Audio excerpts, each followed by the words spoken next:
semalam sih Indira kontak saya jam 6:30-an, cuman saya masih dari luar kota sehingga saya belum sempat info-info dan share link ya.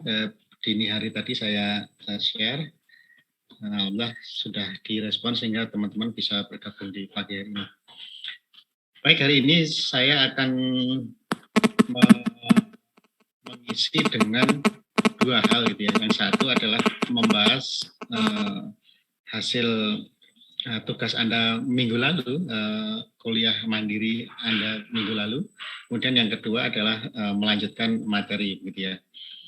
Nah, mengapa saya meminta Anda untuk mengkaji gedung BNI? Karena ya satu, Anda sudah pelajari bahwa dia salah satu gedung atau gedung pertama di Indonesia yang memproklamirkan diri atau disemati oleh teknologi intelijen atau smart building ya. Walaupun di masa itu di tahun 80-an teknologinya yang masih dalam batas otomasi dan building management gitu ya. Anda sudah mempelajari, bahkan di 3 gedung tersebut itu ada perubahan ya. Kalau saya melihat itu ada perubahan konsep desain dari konsep bangunan dari corporate dari BNI itu ya, yang tadinya lebih pada sistem gitu ya, sistem otomasi. Kemudian seiring berjalannya waktu, yang kedua adalah bangunannya itu lebih ke ekspresi corporate gitu ya, ke pride-nya, ke monumentalnya gitu. Kemudian yang ketiga sudah mulai masuk ke ranah-ranah yang pendekatan ke green building gitu ya. Teknologi otomasi, teknologi canggih itu ya tetap mengiringi lah, tetap disematkan di bangunan tersebut. Tapi arahnya bangunan ketiganya ini yang Menara BNI lebih pada bagaimana bangunan itu responsibel terhadap alam dan lingkungan. Nah, nanti saya akan bicara bagaimana intelijen atau building secara lebih mendasar ya. Nanti saya akan memberikan contoh-contoh yang lebih simpel. Ini kan Anda belajar tentang gedung tinggi yang sangat canggih, yang sangat kompleks gitu ya. Sementara terkadang kita belajar itu dari hal-hal yang lebih sederhana, lebih simpel. Nanti saya akan tunjukkan dua contoh ya, hal yang lebih simpel dibandingkan dengan apa yang ada di BNI. Nah, dari ketiga kelompok kemarin, kelima kelompok kemarin 1 sampai 5, saya melihat kelompok yang terbaik menampilkan kajiannya, memvisualkan kajiannya itu adalah kelompok 5 ya. Kelompok 5 saya mau meminta izin untuk saya tampilkan di sini. Bukan berarti kelompok lain buruk ya, tapi kelompok 5 ini lebih komprehensif dalam hal membahasnya. Tentu saja sumber-sumber terkait dengan intelijen atau smart building ini memang rasanya relatif terbatas gitu ya. Kalau kita ke toko buku gitu ya, mau mencari buku-buku terkait dengan ini, mungkin hanya 1-2 saja buku yang membahas tentang bangunan pintar ini. Anda bisa akses buku tentang itu sebentar. Ada buku yang judulnya adalah, mungkin saya tunjukkan dulu, sebentar. Saya stop share dulu. Oke, jadi ini ya bukunya. Ini buku tentang kelihatan nggak di layar? Sistem bangunan pintar. Ya, sistem bangunan pintar ini. Sistem bangunan pintar karya Rustanto Diryo Juwono ya. Nah, tapi buku ini juga lebih bicara teknis ya. Maksudnya banyak hal yang terkait teknis dan lebih ke sistem begitu yang bagi anak arsitek itu rasanya eh, ya karena banyak bicara tentang elektronik ya, elektronika begitu ya. Tapi oke lah, ini sebagai bahan bacaan, saya rasa dengan keterbatasan referensi di Indonesia tentang teknologi ini, rasanya sih boleh Anda bisa bacalah buku ini. Oke, saya kembali lagi kepada tadi yang sudah muncul ya di layar ya, kelompok 5. Jadi ini membernya diketuai oleh Rausan Fikri. Ya, yang pertama adalah Geraha BNI ya, bagaimana ini menyampaikan data-data, saya rasa semua sama gitu ya, ketinggian lantai dan lain-lainnya, kemudian siapa arsiteknya dan lain-lain sama ya.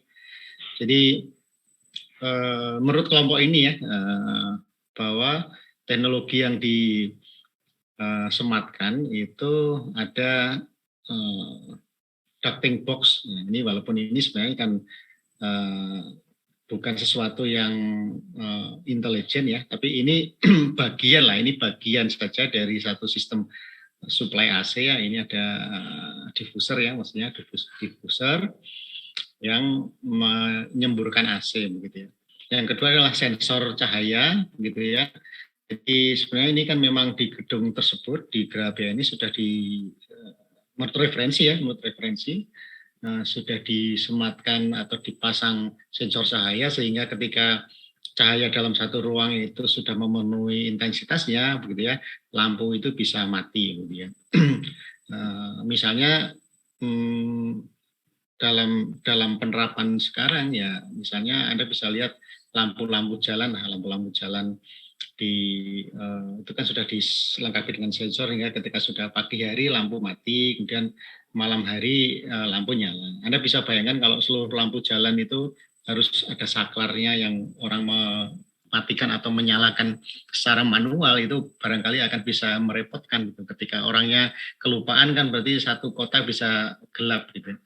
Itu. Jadi ini sebenarnya hal yang kecil saja dari satu kecerdasan dari suatu bangunan ya. Jadi ke depan nanti kita bicara smart atau intelligent building tidak hanya sekedar bagaimana sensor itu terhubung pada lampu gitu ya. Ini kan ada sensor, kemudian ada lampu ini terhubung, begitu sensornya memerintahkan nyala, mati begitu ya. Tidak hanya seperti itu ke depan gitu ya. Nanti kita akan bahas. Kemudian yang ketiga adalah access floor ya. Jadi access floor ini sebenarnya kan sudah isu yang lama ya di gedung-gedung perkantoran itu. Anda bisa tahu bahwa gedung perkantoran itu kan banyak sekali komputer ya. Anda bisa melihat segala macam equipment, workstation itu kan semua ada komputer, ada beragam kabel yang berseliweran. Ya. Anda bisa lihat satu PC saja nanti sudah ada kabel monitor, ada kabel power, kemudian ada kabel ke printer gitu ya, dan lain-lain. Walaupun sekarang teknologinya sudah nirkabel ya, ada Bluetooth dan segala macam. Tapi ya masih ribet lah, sehingga belum lagi kabel jaringan lokal area network ya, LAN-nya ya, kabel itu. Karena terus kadang di perusahaan itu komunikasi data akan lebih aman gitu ya, saya melihatnya lebih aman lewat jaringan kabel gitu, lebih cepat, lebih aman lewat jaringan kabel dibandingkan dengan teknologi WiFi begitu. Sehingga dengan keribetan kabel-kabel yang semakin banyak itu akan mengganggu aktivitas ketika dia berserakan di lantai atau tergantung di dinding gitu ya. Sehingga teknologinya adalah dengan access floor gitu ya. Access floor itu apa sih? Jadi lantai itu dinaikkan gitu ya.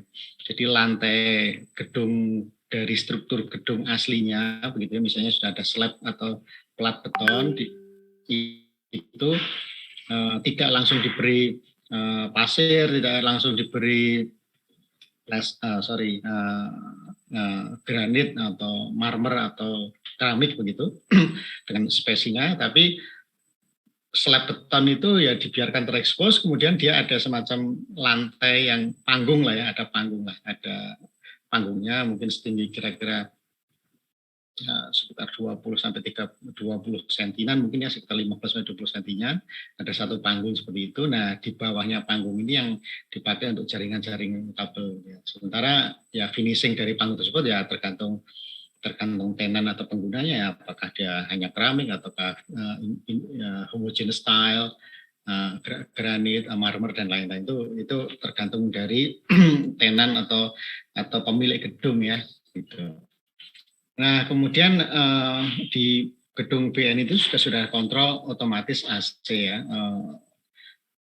Nah, kita tidak tahu pasti apakah kontrol tersebut itu berkaitan dengan suhu saja, gitu ya, suhu saja yang diset secara terpusat, kemudian misalnya suhu sudah mencapai, kemudian dia chillernya atau bagian dari AHU-nya itu mati begitu, atau sudah sampai pada misalnya contoh adalah motion sensor ya, ketika orang di sini semburannya malah tidak mengarah ke orang gitu, jadi semburannya mengarah ke tempat lain, seperti yang kita lihat di beberapa AC terbaru ya, AC kaset AC yang terbaru itu saya lihat seperti itu ya. Jadi dia mencegah kita itu kepalanya pusing gitu karena disembur AC gitu, karena ketika dia itu bisa mendeteksi posisi orang di sini, dia semburannya akan beralih ke tempat lain gitu. Oke, saya lanjut.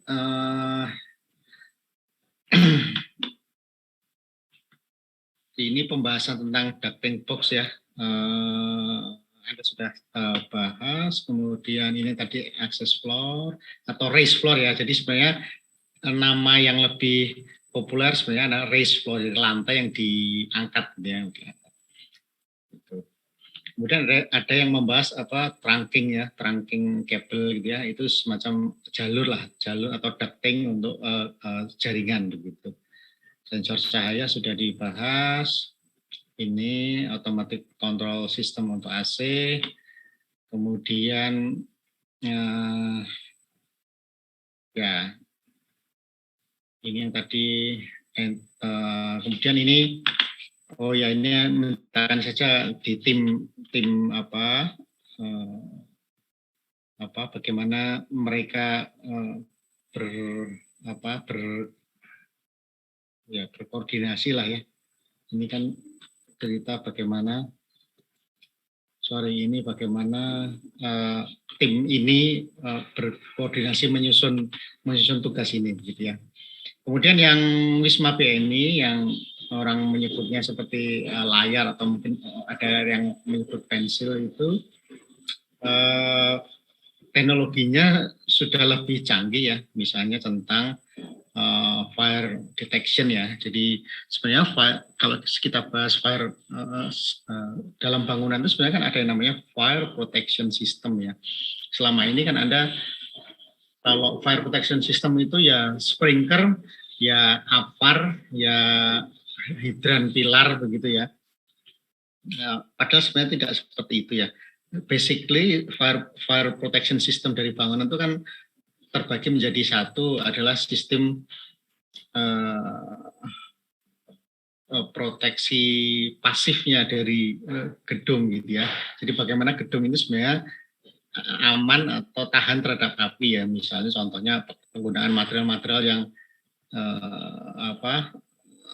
FR gitu ya, fire retardant gitu ya. Jadi yang tahan api lah. Misalnya sekarang material aluminium, material ringan-ringan itu ya, dinding ringan dan segala macam, dia punya nilai FR yang baik gitu ya, sehingga dia cukup tahan api ya. Misalnya bagaimana ruang tangga darurat itu dindingnya tahan api sekian jam, pintunya juga tahan api sekian jam gitu. Jadi intinya dalam satu gedung itu secara pasif dia itu sejak awal sudah didesain untuk tahan terhadap api dulu. Artinya kalau ada api itu dia tuh satu tidak mudah terbakar gitu ya. Terus yang kedua adalah misalnya terbakar, dia yang terbakar hanya dirinya sendiri gitu, tidak merembet ke tempat lain gitu ya.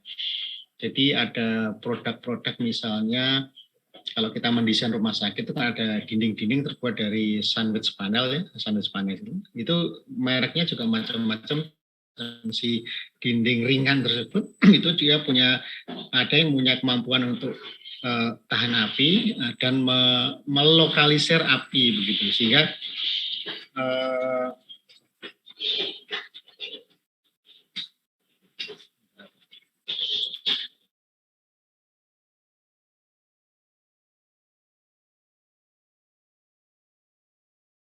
oke.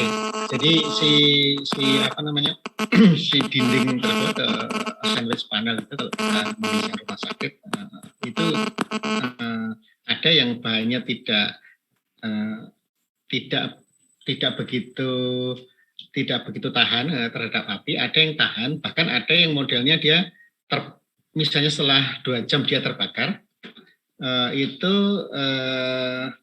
apinya tidak merambat, dia diri sendiri terbakar, tapi dia bisa meredam api tersebut untuk tidak ke tempat lain gitu. Oke, saya lanjut. Kemudian yang lain, yang berikutnya, level berikutnya setelah bangunan terus secara pasif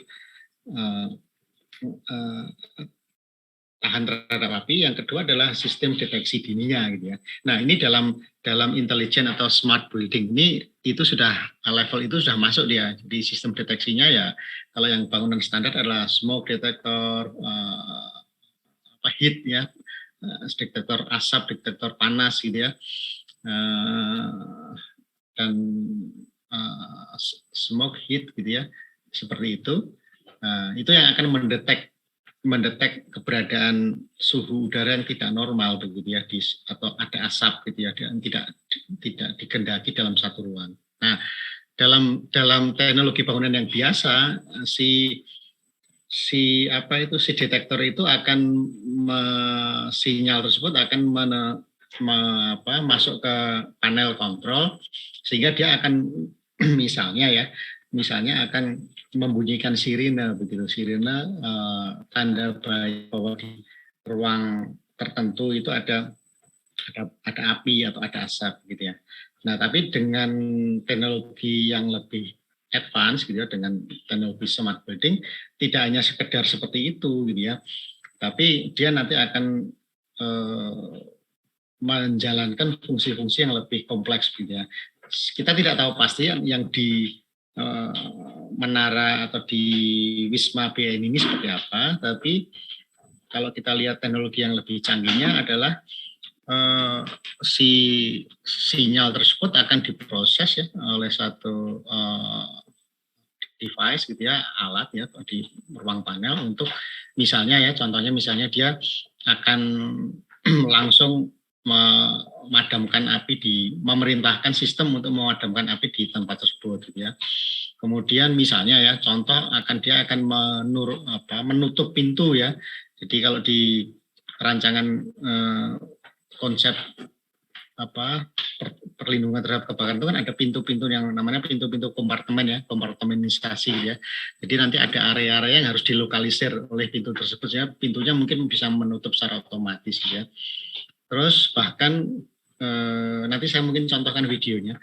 Bahkan dia bisa memerintahkan atau dia menganalisis sistem tersebut ya. Dia menganalisis rute evakuasi gitu ya. Jadi ada satu kebakaran di satu tempat, sistem yang pemadamannya berjalan, sistem kompartemenisasinya berjalan, bahkan dia bisa menunjukkan lewat dinding-dinding interaktif gitu ya, petunjuk bagaimana orang itu dievakuasi lewat jalur mana yang aman gitu ya. Jadi dia langsung bisa menganalisis. Anda bayangkan dalam bangunan tinggi ya, Anda mungkin bisa tanggal 11 September kemarin kan peringatan kesekian tahun runtuhnya World Trade Center, menara kembar di Jakarta di Amerika yang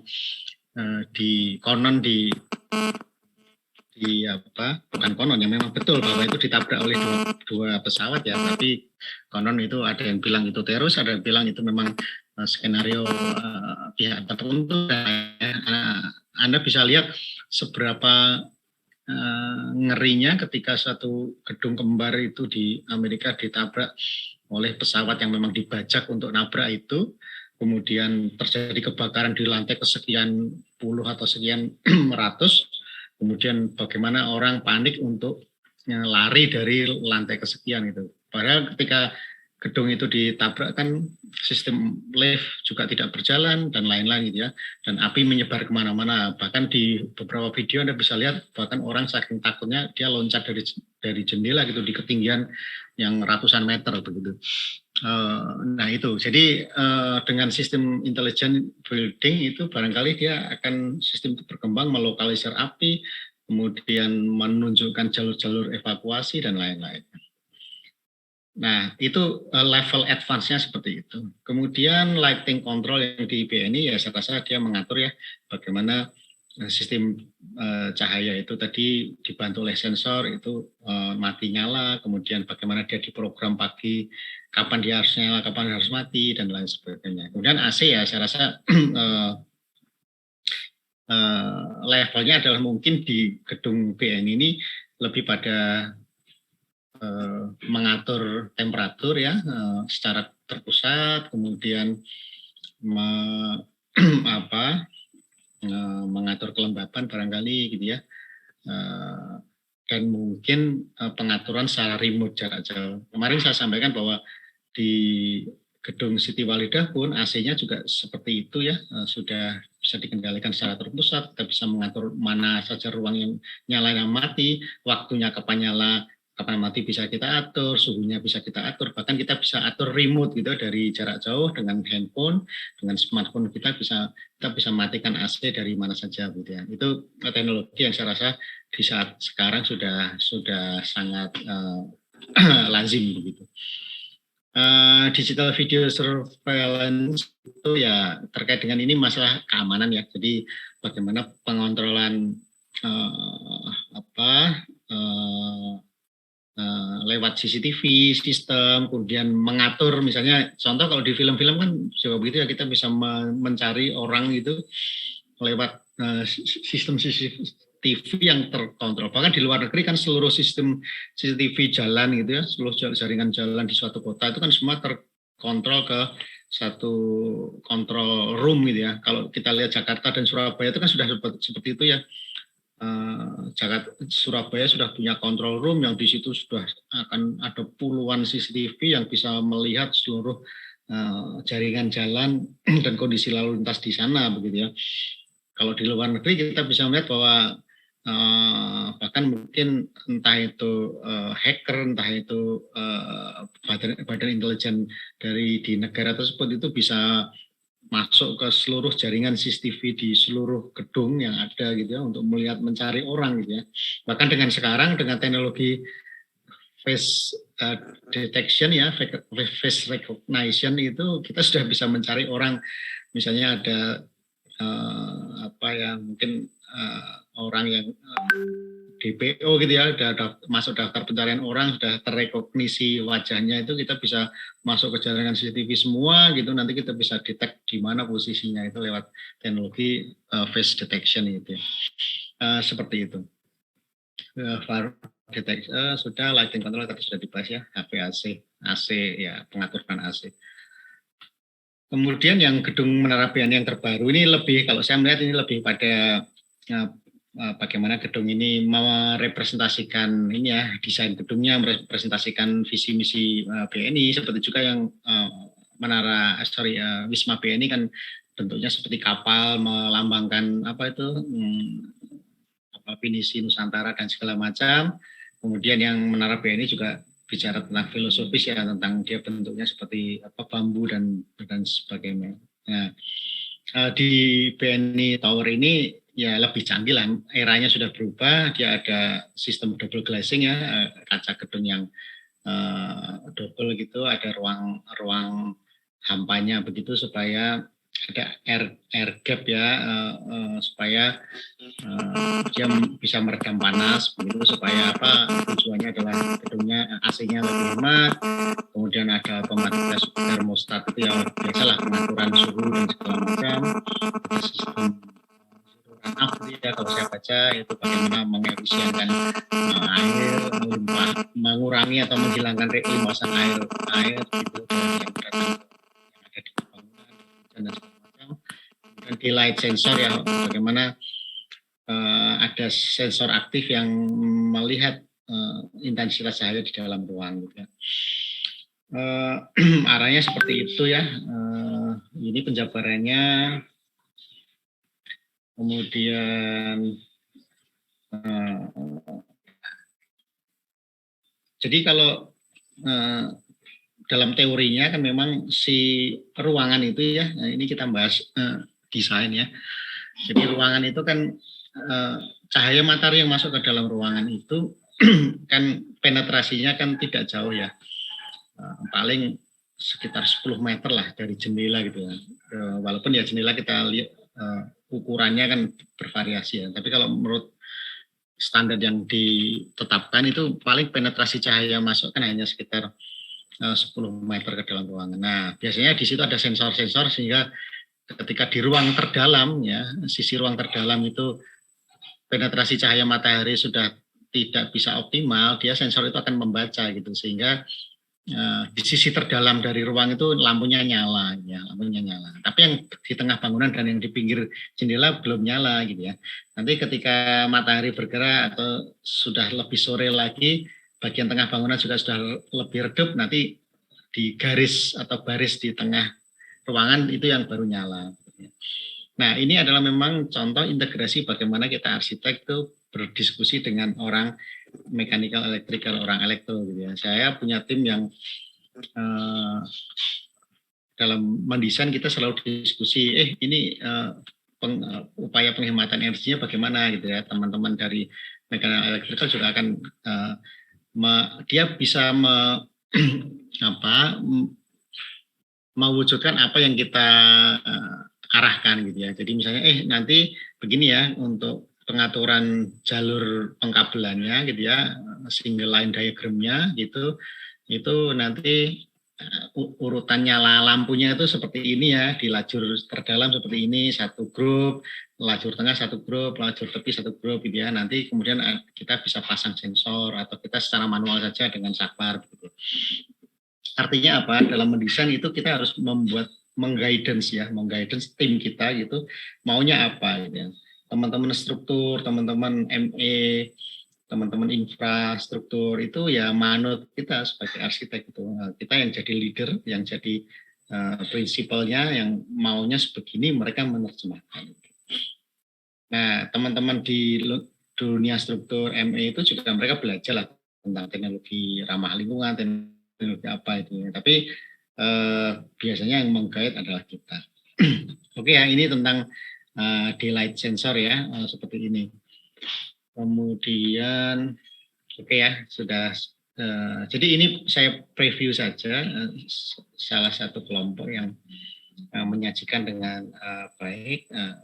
Memang saya akui bahwa sumber-sumber informasi terbatas ya. Sayang kita belum bisa survei-survei lebih jauh. Kalau ada kesempatan kita bisa melihat secara langsung, walaupun tempatnya jauh ya di Jakarta, itu saya rasa akan lebih nyata ya apa yang ada di depan kita.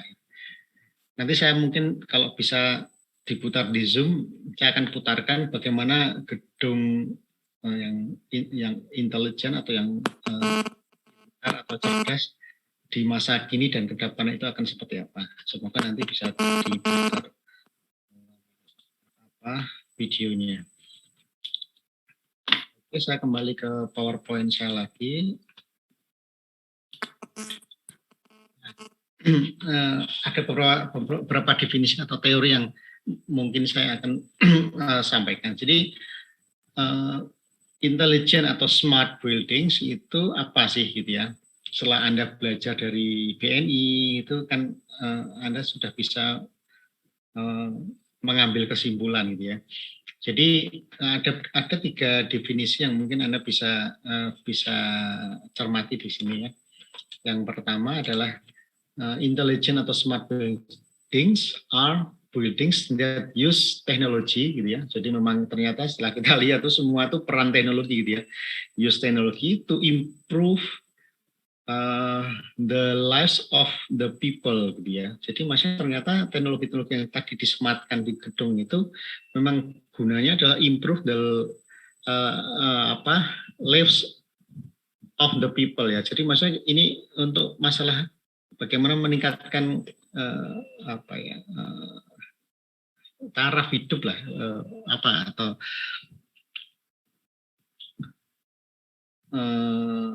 dengan kata lain bagaimana orang itu tingkat kehidupannya, kenyamanannya, kepraktisannya itu meningkat gitu ya. Ya, seperti itu.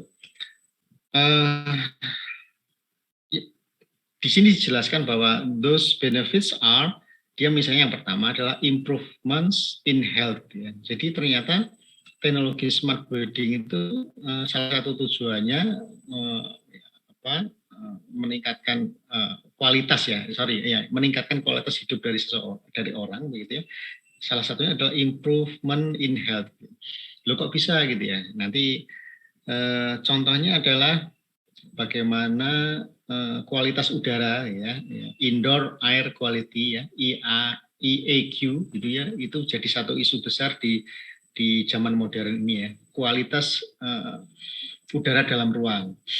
Kalau Anda pernah mendengar yang namanya sick building gitu ya, sindrom sakit dari bangunan itu, ini sudah muncul berapa belas tahun yang lalu ya. Jadi ternyata bahwa mereka yang bekerja di gedung-gedung perkantoran gitu ya, dengan ruang AC tertutup ini ya. Ini kita bicara before pandemic ya.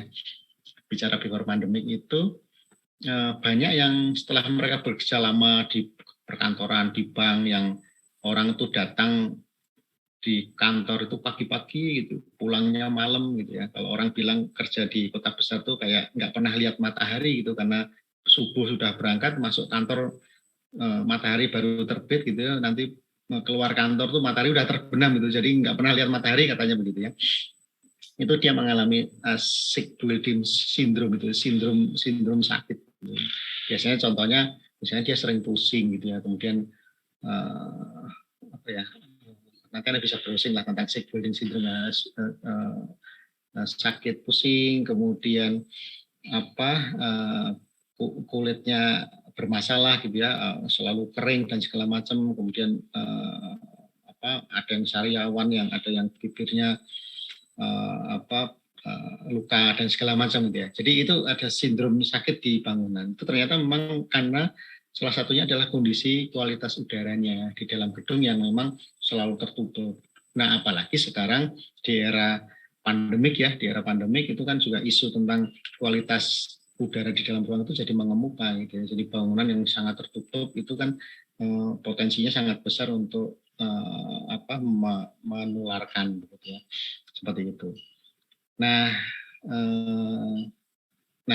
yang kedua adalah safety and well-being ya. Jadi bagaimana safety, tadi kita sudah cerita tentang fire protection system, tentang surveillance gitu ya, bagaimana CCTV system yang mengontrol terhadap orang-orang yang jangan sampai masuk, orang-orang yang tidak diinginkan masuk gitu ya, mencegah dari orang yang tidak yang akan membahayakan gitu ya, seperti itu. Yang ketiga adalah comfort ya. Comfort ini banyak ya. Selain HVAC dengan pengkondisian udara, juga terkait dengan lighting ya, lighting control. Jadi kalau kita sudah masuk ke desain yang advance itu kan lampu, fungsi lampu kan tidak hanya sekedar untuk pencahayaan sebenarnya, tapi lampu itu juga untuk menciptakan mood ya, mood seseorang gitu ya. Jadi ambience of light itu kita itu kalau redup, suasananya redup seperti apa, suasana terang benderang seperti apa, suasana ya temaram seperti apa, lampu yang berkedip-kedip seperti apa, itu kan menimbulkan mood seseorang gitu ya. Nah, begitu. Jadi teknologi smart building ini bisa mengatur bagaimana lampu itu disesuaikan dengan suasana ruang yang akan ditimbulkan ya, mood jadi orang pengguna bangunan, dan juga dia bisa secara aktif untuk mendorong atau meningkatkan mood seseorang lewat lighting.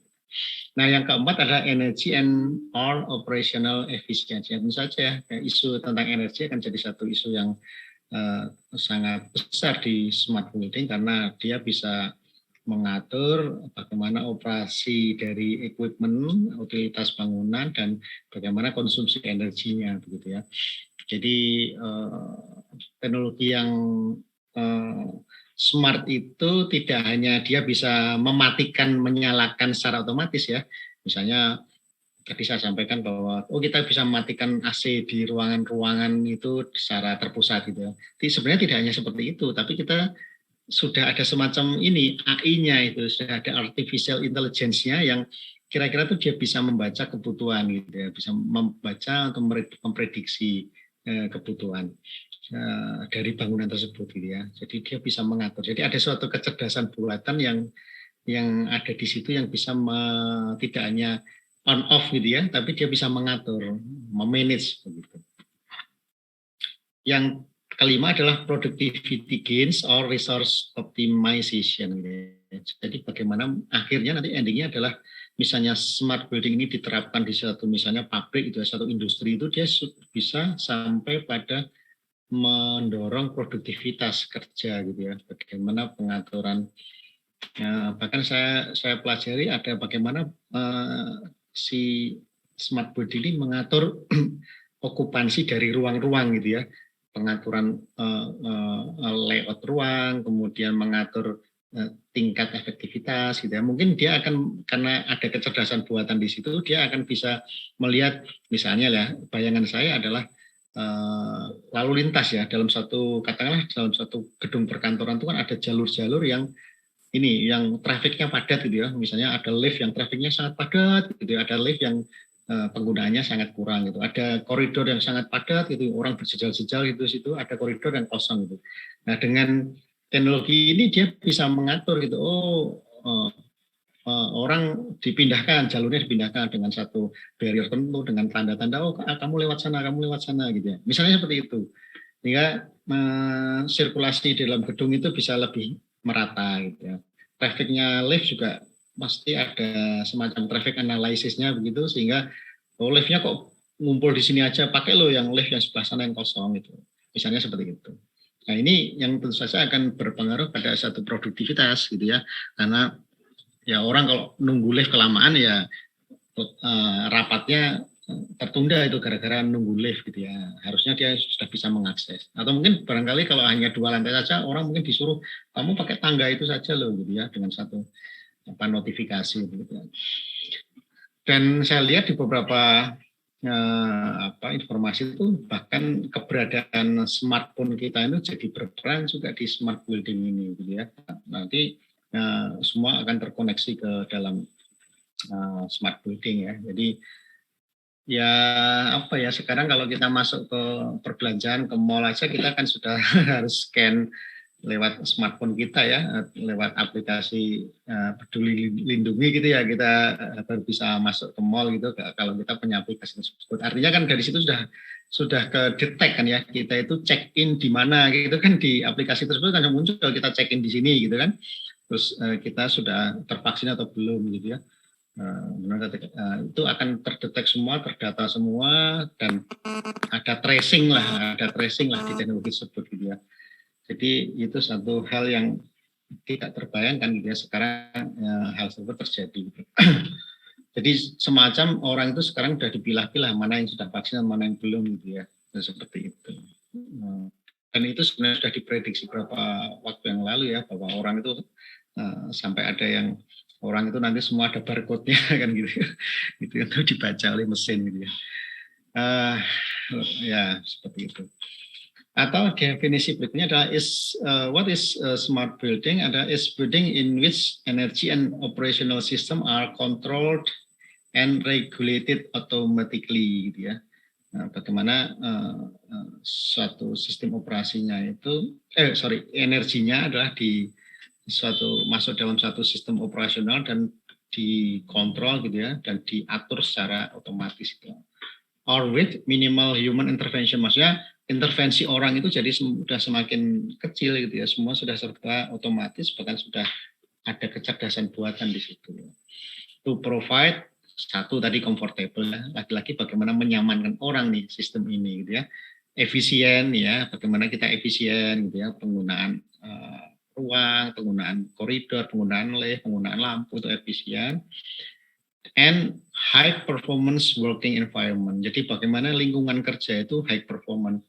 Bagaimana suhunya nyaman, jadi orang itu kerja juga dalam suhu yang suhu yang ideal, gitu. Orang tidak kedinginan, orang tidak kepanasan, sehingga gelisah ketika bekerja. Orang mungkin ada back sound-nya yang pelan begitu, yang akan meningkatkan mood dia bekerja, cahayanya mendukung gitu ya. Pada saat luar redup ya lampunya nyala, luar terang lampunya mati gitu. Tidak, kita harus sebentar-sebentar nyalakan lampu secara manual gitu ya. Ini kan sebenarnya kan masalah bagaimana kita meningkatkan working environment-nya, lingkungan kerjanya gitu. Yang ketiga adalah art building in which technology is used, ya lagi-lagi teknologi ya, to meet the needs of its occupants. Jadi maksudnya ini lagi-lagi teknologi yang digunakan gitu untuk memenuhi kebutuhan pengguna gedung gitu ya, okupannya gitu ya. Nah, gitu ya. While delivering space gitu ya, lagi-lagi bagaimana penyediaan ruang, energi, lagi-lagi isunya energi operasional gitu kan. And other efisiensi ya, lagi-lagi efisiensi.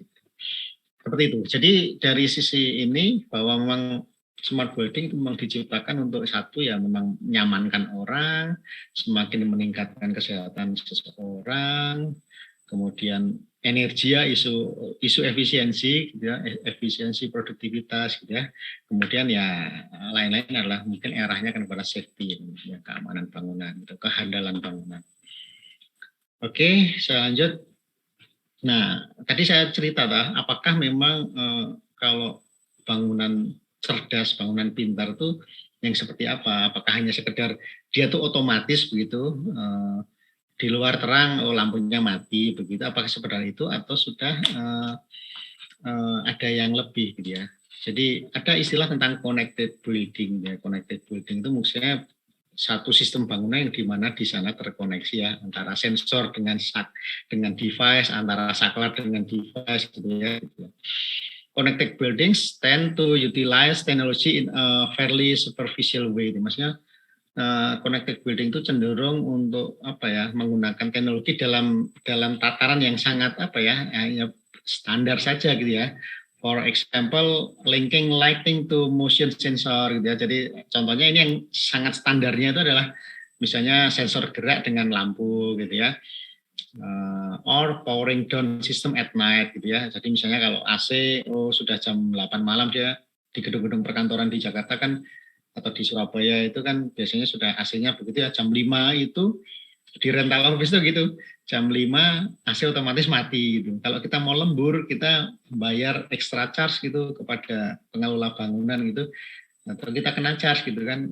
Kita mau lembur sampai jam 7 nih, AC-nya extend sampai jam 7 ya kita kena charge gitu, bayar lagi kan gitu ya. Nah, jadi ya, itu seperti itu. Jadi smart building tidak hanya sekedar itu, tidak hanya sekedar bagaimana otomatis gitu ya. Kalau kita lihat BNI, Geraha BNI yang tahun 86-89 itu ya, itu namanya kan Building Automation System ya, BAS ya. Jadi ada sistem otomasi lah di dalam bangunan. Tapi di era 2020 ke depan ini tidak hanya sekedar otomatis kan gitu, tapi lebih ada masuknya artificial intelligence di sana. Smart building, however, take a more integrated approach gitu ya. Jadi sekarang ya lebih kepada satu pendekatan yang integratif ya. Looking at the big picture. Jadi sebenarnya ini lihat kepada skala yang lebih konsep yang lebih luas begitu. What people are trying to achieve within the building ya. Apa sih ya manusia itu mau ngapain nih? Apa yang dapat diraih gitu ya dalam satu building. Jadi menuruti keinginan manusia sebenarnya atau sistem ini gitu. Dibangun, diciptakan untuk memenuhi keinginan manusia apa. Gitu. And working downwards, so each individual device and system is considered. Jadi ini sebenarnya sudah lebih pada sistem bangunan, bahkan sampai pada individual device. Individual device ya mungkin kalau zaman sekarang mungkin eranya era gadget kita atau smartphone kita ini gitu ya, karena Anda kan mungkin sudah di lengan Anda, di tangan Anda itu kan mungkin ada yang sudah pakai smart watch ya, sudah pakai jam-jam cerdas itu ya, yang di situ Anda bisa cek temperatur Anda, bisa cek berapa hari ini sudah jalan berapa langkah kan gitu ya. Kemudian apalagi itu heart rate-nya, detak jantung Anda tuh berapa pagi ini gitu kan, Anda sudah bisa detek tuh lewat jam pintar Anda gitu ya. Nah, seperti itu. Nah itu saya rasa itu nanti akan connecting gitu antara jam smartwatch Anda, smartphone Anda gitu ya dengan dengan sistem yang ada di gedung gitu ya. This results in more useful outcomes such as ya mungkin ya ini misalnya contoh personalizing user experience so they can be more productive ya. Itu tadi yang saya bilang gitu ya. Mungkin Anda sudah punya preferensi Anda itu seperti apa gitu. Jadi ketika masuk ruangan kantor Anda tuh ruangan sudah menyesuaikan gitu. Yang masuk si A gitu ya. Jadi lampunya sekian, posisi AC-nya di suhu berapa gitu ya. Kemudian jendelanya tuh tirainya terbuka seberapa gitu ya. Kemudian channel TV-nya tuh sudah apa gitu kan, sudah secara algoritmanya sudah jalan seperti itu. Ini kan sudah personalizing ya. Jadi sama seperti Anda kalau tidak Anda tidak mungkin sadar tidak sadar ya, teknologi algoritma itu sudah masuk ke mungkin ya di Google ya, di browser di YouTube itu kan dia kan mendeteksi selera Anda kan gitu ya. Anda tuh atau mungkin di aplikasi pemesanan makanan online ya, itu kan sebenarnya sudah mendeteksi preferensi Anda tuh suka makanan apa gitu. Yang muncul itu ya pasti iklan atau apa itu. Kalau Anda suka googling sesuatu gitu, Anda punya minat sesuatu tentang apa, misalnya Anda punya minat terhadap memelihara hewan apa, misalnya burung lah, kucing lah misalnya gitu ya.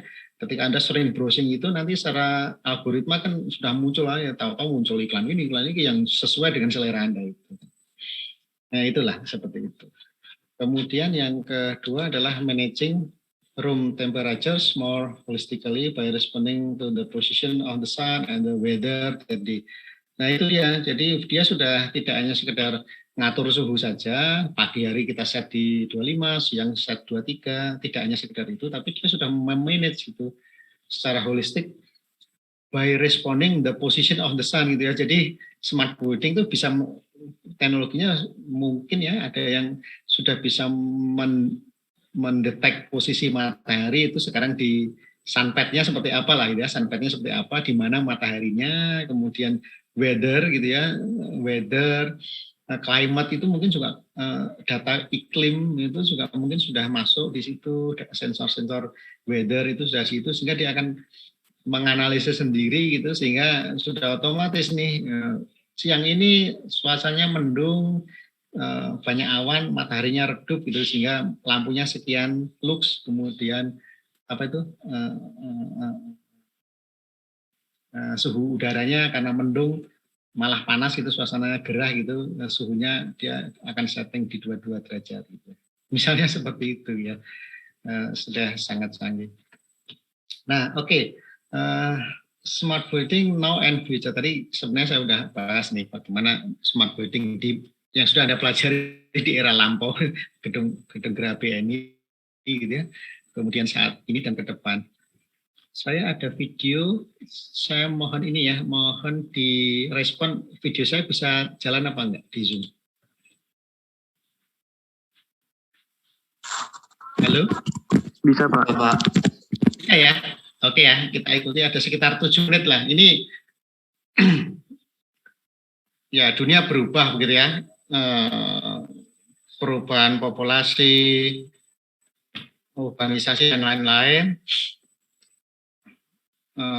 Ini memang video dibuat oleh Siemens ya, salah satu merek elektronik gitu ya.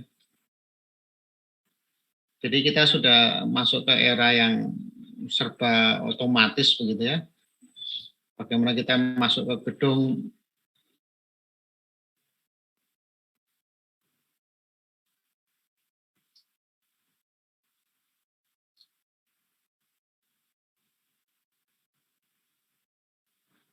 Ya, orang terdetek ketika masuk ke gedung begitu ya.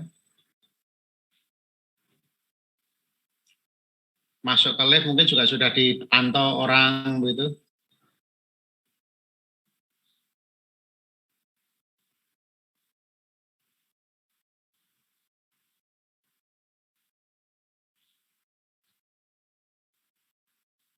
We need increase comfort and health ya, itu isunya itu kenyamanan dan kesehatan.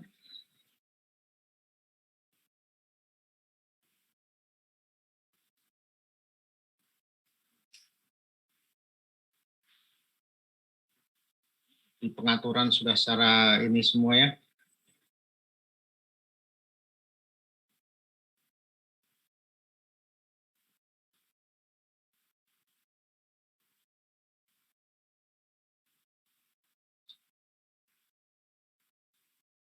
Bahkan isu tentang fleksibilitas ruang ini ya. Jadi ruang itu sekarang sudah nantinya akan semacam modular begitu yang kita bisa atur penggunaannya. Bahkan ya seperti parkir yang bertingkat itu ya, dengan ruang itu bisa dipindah-pindah itu sampai seperti itu mungkin ke depan ya. Kantor-kantor itu bisa dipindah-pindah posisinya gitu ya. Plug and di sini plug and go.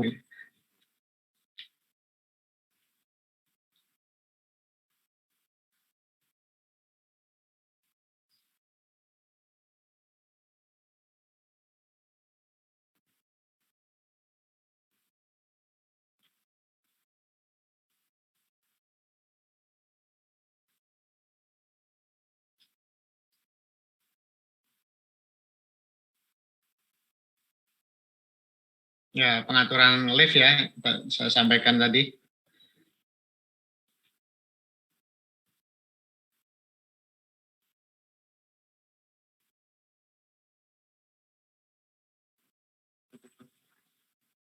Dynamic route management ya, pengaturan rute lift dan itu ya.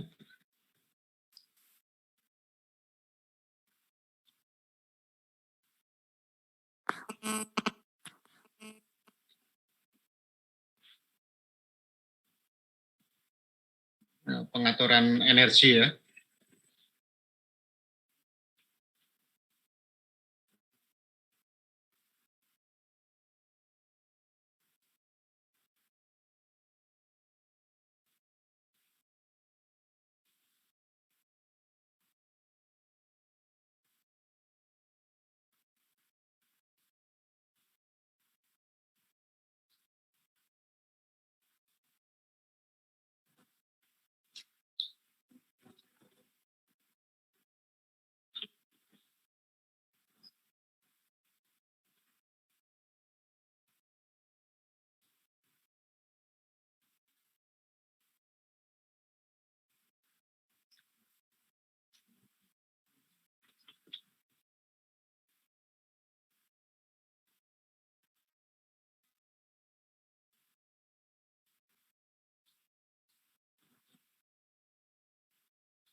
Ya, isu keamanan ya.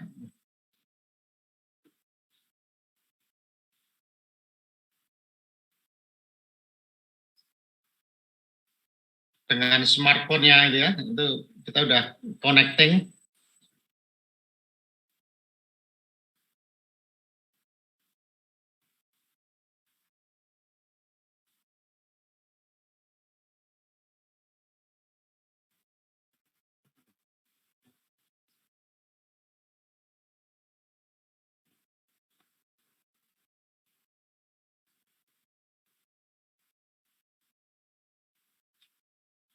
Nah, ini yang isu tentang apa, fire protection system ya.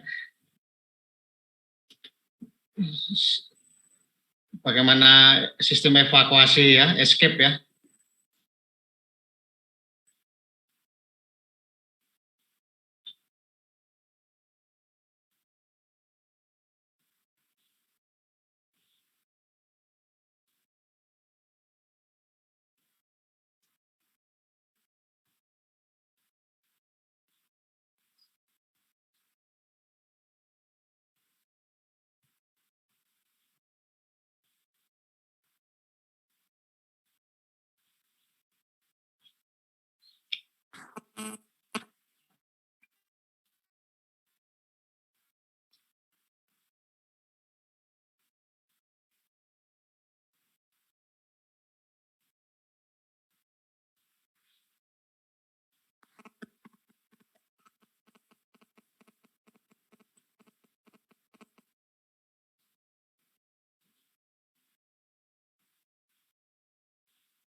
Oke ya,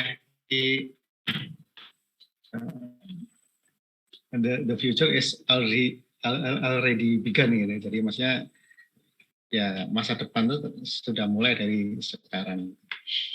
Nah, saya lanjut tadi memang satu sistem atau satu propaganda lah dari satu pabrikan elektronik. Suara saya masuk ya? Tes. Masuk, Pak. Halo? Oke ya. Jadi itu satu propaganda atau visioning ya, saya melihat visioning dari satu pabrikan elektronik, ya persaingan lah antara Siemens, Panasonic. Nanti saya tunjukkan si Panasonic masuk ke Indonesia seperti apa terkait dengan smart building ya. Jadi ya masa depan itu sekarang jadi cepat, itu sudah datang gitu ya, segala sesuatu yang sudah sangat dan revolusi industri di 4.0 ini ya. Dan kemudian diikuti oleh 5.0 ini jadi begitu perubahan begitu cepat begitu ya.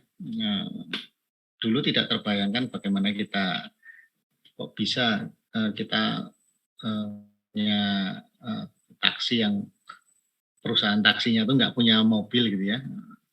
Ada Gokar, ada Grab gitu ya, yang perusahaan transportasi yang tidak punya armada kan gitu ya, kan nggak terbayang. Itu yang mendisrupsi atau menggulung perusahaan taksi yang konvensional gitu ya. Di Jakarta itu ya belasan perusahaan taksi gulung tikar gitu gara-gara aplikasi tersebut gitu ya. Nah, di sini saya tuliskan bahwa today our data for smart building is gathered from fixed sensor ya. Maksudnya hari ini itu sensor-sensor itu menggather, mengkolek lah data gitu ya. Tapi secara fix ya sensor ya. In future, di sini sebutkan bahwa smart building system could gather data on, nah ini tadi yang saya sampaikan nih, body temperature ya, perspiration kita, bagaimana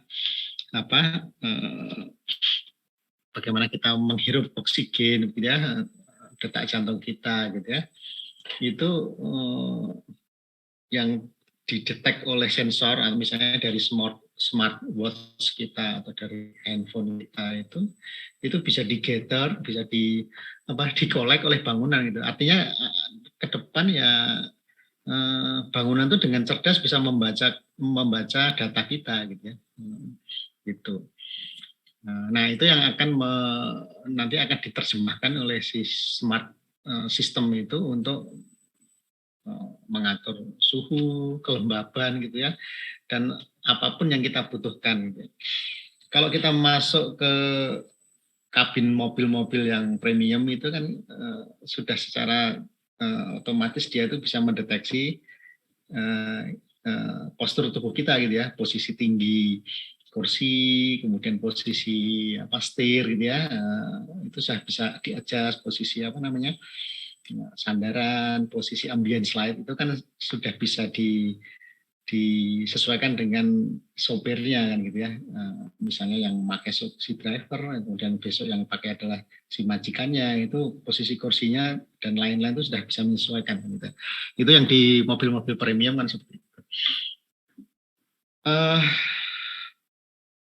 Of course, many rooms or buildings are occupied by less number of people, but by taking a mean average from the data collected, room condition could be adapted. Jadi maksudnya setiap orang secara personal didata gitu ya, preferensi suhunya seperti apa, suhu tubuhnya seperti apa itu. Nanti kan ada dalam satu kelas misalnya kuliah itu 50 orang, nanti sistem akan membaca nanti rata-rata suhu yang cocok untuk kelas smart building ini, mata kuliah ini tuh di suhu berapa, cahayanya berapa, itu nanti bisa dianalisis gitu ya. Oke, itu kemudian, nah saya tadi berjanji bahwa dalam skala lebih mudah diterima yang seperti apa gitu ya. Kalau tadi kan sekarang building yang mungkin wah ini rumit banget nih sistemnya, itu kan sistem utilitasnya kan sangat kompleks ya. Nah ini kita bicara di rumah lah, smart home. Apa sih smart home itu ya? Kalau di sini definisinya menurut Fanti di satu referensi itu, dia residential space in which devices are connected via central hub, gitu ya. Jadi ini residential space, satu rumah gitu ya, di mana devices gitu ya, mungkin sistem equipment dari rumah tersebut ya, mungkin AC-nya, TV-nya, kemudian pemanas airnya gitu ya, which devices are connected via a central hub ya. Jadi terkoneksi ke satu hub ya, hub itu satu pusat ya.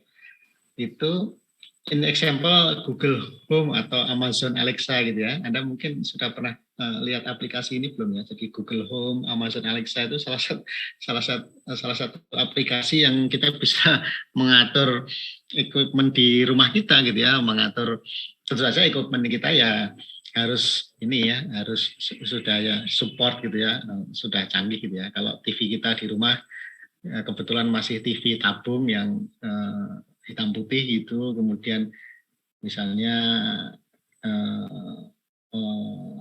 jam kita di rumah itu masih yang ada ayamnya itu yang manggut-manggut itu ya mungkin tidak bisa terkoneksi oleh Google Home atau Amazon Alexa gitu ya. Tapi kalau kita sudah pakai device yang canggih di rumah itu dia akan terkoneksi and easily controlled and automated gitu ya. Jadi bisa dikontrol secara mudah dan atau otomatis gitu ya. Itu smart home. Nah, ini saya contoh kasus saja. Tidak smart home tapi smart device at home nih ya. Ini salah satu contoh adalah saya tuh membeli satu air purifier ya. Air purifier ini satu alat untuk membersihkan ruangan lah ya, udara dalam ruangan. Ini isunya kan indoor air quality ya.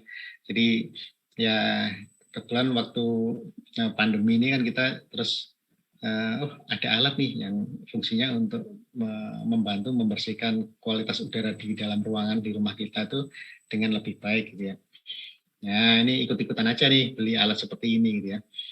Nah ya karena mungkin kesibukan ya tidak mengulik fitur alat ini lebih jauh ya tinggal colokan di listrik di on kan gitu aja gitu ya. Saya belum mempelajari fiturnya seperti apa gitu ya. Pokoknya ya ini sing gampang gue pencet auto gitu aja kan gitu ya. Tapi ternyata alat ini canggih gitu ya. Dia itu bisa mendeteksi misalnya saya berada di dekat alat tersebut, alat itu berjalan normal ya. Dia kebetulan misalnya saya yang sering saya alami itu misalnya kita tuh habis mandi misalnya, terus menggunakan parfum gitu ya, atau kita mau pergi gitu ya menggunakan parfum gitu. Begitu kita dekat alat ini jadi bereaksi gitu. Dia tuh misalnya contohnya terus mesinnya terasa mesinnya tuh bekerja lebih keras gitu, dari suaranya ya. Dia langsung mendetek gitu. Jadi ada bau yang masuk ke alat ini terus dia langsung bekerja gitu, mengatur segala sesuatu. Mungkin dia mendetek ini ada bau apa sih ya, dia secara cerdas gitu ya, kecerdasannya itu dia bisa bereaksi begitu. Nah terus akhirnya saya penasaran, saya pelajari, oh ini ternyata alat ini tuh ternyata bisa dikontrol secara remote gitu ya, dengan aplikasi saya tinggal download di HP itu dia bisa mengontrol, saya bisa kontrol alat ini gitu ya, powernya, kemudian timernya, kemudian kipasnya berapa gitu ya, dan kelembabannya kita bisa atur gitu ya secara remote gitu. Oh canggih juga kan gitu ya. Terus bahkan dia tuh bisa tadi saya bilang tuh dia memurnikan udara gitu ya. Yang saya bilang tadi tuh begitu saya di dekatnya kok dia bisa membaca ada bau lain gitu ya. Bahkan dia bisa membaca smoke, odors gitu ya, tadi yang odors gitu, kemudian VOC itu volatile organic compound ya. Jadi misalnya mungkin ya ada unsur-unsur, misalnya nih ruangan habis dicat gitu ya, ini kan ada VOC komponennya yang bau dari cat itu ya, itu dia bisa detect dan dia bisa bersihin gitu. Polen itu apa sih? Polen itu apa? Serbuk ya, serbuk gitu ya, serbuk dari misalnya dari selimut ya. Selimut itu kan sebenarnya ada ininya, ada sebutnya itu. Alat ini bisa membantu alat ini bisa membantu untuk mendetek dan membersihkan, menyaring gitu ya. Das itu mold, pet dander itu apa ya? Mungkin bulu ya, bulu hewan. Kita misalnya punya kucing di rumah gitu ya. Seperti itu. Jadi ini bisa mendetek dan mengantisipasi, artinya bisa memfilter dan lain-lain. Nah, ya ini contohnya lah ya. Jadi kita tuh bisa secara interaktif gitu ya dengan smartphone kita itu seperti ini ya, tampilannya seperti ini. Ya ini contoh kecil saja yang saya alami, ternyata device yang kecil seperti ini tuh bisa sedemikian canggih gitu ya, apalagi ketika kita sudah meng-create satu bangunan gitu ya. Nah, dalam tataran yang lebih tinggi lagi, ini kan saya contohkan hal yang sederhana. Dalam tataran yang lebih skala lebih besar adalah smart residential gitu ya. Jadi kalau smart residential ini saya jadi teringat oleh kawan saya yang teman saya SMA yang dia memang bekerja di Honda Corporation, sempat tinggal di Jepang begitu. Ya mungkin sekitar berapa ya, 2 tahun yang lalu dia towo-towo gitu menawarkan kepada saya, Yon, mau nggak nih ada perumahan smart gitu ya, smart di daerah Jabodetabek sana lah gitu ya. Apa sih itu perusahaan gitu? Saya lihat, oh ya, jadi memang ada satu perumahan yang kerjasama antara Panasonic ya dengan salah satu pengembang ya, pengembang properti ya, ada Sinarmas Group itu ya. Dia bekerja sama itu membuat satu perumahan. Nah, ini saya preview aja kepada tidak membeli unit ini, tidak membeli, hanya ditawari teman saya yang dari Jepang itu, karena ternyata konsep ini mengadopsi ala standar Jepang lah ya. Jadi standar yang diberlakukan di perumahan itu standarnya Jepang gitu ya. Nah, seperti itu. Nah, ini namanya perumahan itu namanya Savasa ya. Tagline-nya dia Savasa Smart Lifestyle gitu ya. Nah, sebenarnya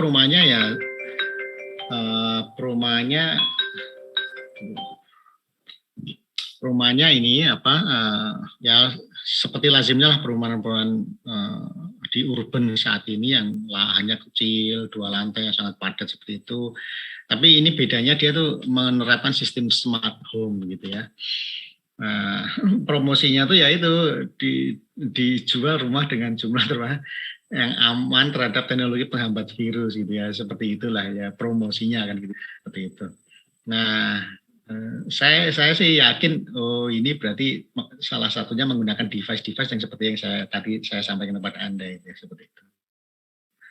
Nah, ini desain rumahnya ya sebenarnya standar lah seperti perumahan-perumahan yang ada, cuman ya ternyata teknologinya yang lebih canggih gitu ya. Jadi kalau kita lihat secara arsitektural sama ini ya, building size-nya ya 51 meter persegi, land size-nya kecil banget, 66 kayak 66 tuh kayak rumah subsidi kali ya kalau di sini ya, 60-an meter persegi gitu ya, kecil gitu ya, kompak gitu ya. Tapi ya kalau di Jepang kan memang gitu ya, kulturnya memang mereka tinggal di rumah yang sangat kecil-kecil gitu kalau nggak salah, karena harga tanah atau tempat tinggal itu sangat mahal gitu ya. Saya punya kenalan arsitek itu di Bandung yang lama di Jepang, itu begitu balik ke Indonesia dia bikin rumah yang kompak seperti di Jepang gitu. Jadi aneh gitu, satu ruangan anaknya 3 gitu, tapi rumahnya kecil banget, tapi ya memang itu bertumpuk-tumpuk gitu, memang kulino atau terbiasa dengan kultur di sana. Aduh,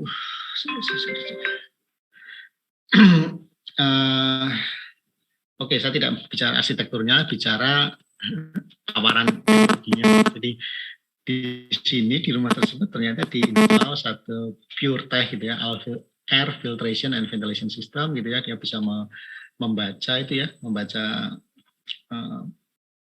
ini polutan ya kalau nggak salah ya. Ini kan angka-angka ini kan mendetek polutan ya, berapa ini per meter kubik ya. Saya lupa nih cara bacanya gimana nih. Part per meter kubik ini ya. Jadi artinya si sistem itu dia akan detect polutannya, kemudian mungkin dia akan bersihkan gitu ya, seperti itu. Kalau kita lihat speknya, Anda mungkin lihat di sebelah kanan ya, fitur pintarnya nih ya, ini Towo nih gitu, promosinya gitu, dia punya fitur pintar dalam skala apa ini ya. Kalau fitur-fiturnya bangunan kan home network system ya, mungkin internet ya. Sistem ventilasinya adalah filtrasi udara, PureTech tadi ya, udaranya difilter. Ada lampu LED, kemudian biotek kalau biasa lah ya. Kemudian fitur dalam tingkat kota, standar nih, gerbang keamanan dengan akses kontrol biasalah sekarang ya, lampu jalan gitu ya. Ya sekarang masuk ke rumahan kan, rumahan mewah kan dia pasti pakai kartu gitu ya. Itu sudah biasa lah ya. Lampu sorot dengan sensor di area depan rumah. Oh ya, jadi di depan rumah tuh nanti ada lampu sorotnya dengan sensor. Kalau ada yang tamu tuh dia bisa langsung menyala misalnya gitu ya. Kemudian bioswale dan tangki air bawah tanah ini untuk air ya, manajemen air, kamera CCTV di dalam dan di luar ruang sensor gerak, ada ruang sensor geraknya, ada pesawat telepon digital nirkabel dan sensor jendela atau pintu. Home network system ini kayak apa nih? Gitu ya. Ya dan lainnya Anda bisa baca lainnya di sosial media adalah seperti ini. Nah itu dia. Jadi dia itu menawarkan suatu manajemen udara yang secara komplit ya. Jadi dia bisa provide udara fresh air gitu ya. Dia ada algoritmanya otomatis. Jadi membaca kebutuhan kita ya di keluarga tersebut suka suhu berapa misalnya, suka kelembapan berapa itu dia bisa ada algoritmanya. Kemudian ya kontrol secara mobile gitu ya dengan handphone gitu ya. Kemudian energi saving gitu ya, hemat energi ya. Jadi masalah ini tadi di gambar bawah kan masalah CO2-nya, karbon dioksida bisa diatur, dibuang begitu, kelembabannya diatur. Itu tadi ya, zat-zat yang bikin kita mungkin alergi ya, mungkin gatel bulu kucing gitu, itu bisa dibersihkan gitu ya. Sampai pada berapa part per milimeternya ya debu sama partikel-partikel yang tidak kita harapkan itu bisa diatur oleh bangunan tersebut gitu ya, secara otomatis. Jadi ini adalah tawaran satu pengembang yang sudah menyematkan satu teknologi smart home gitu dalam properti mereka. Ini konsep master planningnya ya, bagaimana dia mengatur sinar matahari, angin gitu ya. Biasalah ini ya, kalau Anda mendesain kan seperti itu ya, bagaimana analisis tapa Anda seperti apa. Kemudian ini apa sih? Skala urban ya, skala kawasannya bagaimana mengatur lingkungan dengan baik. Kemudian ini sistem pengaturan limpasan air ya, seperti itu. Ya ini promosi dalam taraf kawasan ya. Tadi kan dalam konsep home-nya, ini konsep kawasannya. Oke, saya rasa itu hari ini kuliahnya bagaimana kita lebih memahami smart atau intelligent building dalam skala yang sangat kecil gitu ya, skala rumah, kemudian skala yang sudah Anda pelajari walaupun mungkin masih di permukaan ya tentang gedung tinggi. Jadi ke depan kita harapkan kita bisa dapat hal-hal yang baru lagi terkait dengan teknologi ini. Sudah di-share presensinya dan waktunya sudah lewat ya, harusnya Anda mungkin 8.40 sudah harus kuliah di tempat lain. Jadi mungkin saya tidak buka sesi pertanyaan ya, mungkin Anda harus kuliah di tempat lain. Saya rasa cukup begini, silakan Anda isi presensinya dan silakan di-share. Indira itu si Zida nanyain presensi, silakan disampaikan. Oke,